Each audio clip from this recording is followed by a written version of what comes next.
শ্রী মা সারদা দেবীর জীবনের আরো একটি সুন্দর ঘটনা। শ্রীমায়ের বাস্তব বুদ্ধি ও সাধারণ জ্ঞান ছিল অসাধারণ।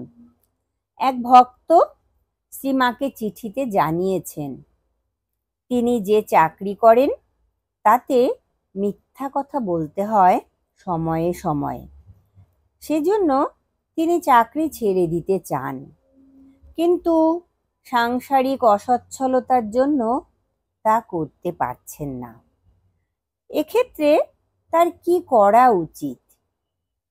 মা চিঠিটা শুনে একটু ভাবলেন, তারপর সম্মুখে উপবিষ্ট পত্রলেখককে বললেন, তাকে লিখে দাও চাকরি না ছাড়তে। আজ একটু সামান্য মিথ্যা কথা বলতে ভয় পাচ্ছে, কিন্তু চাকরি ছেড়ে অভাবে পড়লে তখন চুরি ডাকাতি পর্যন্ত করতে ভয় পাবে না।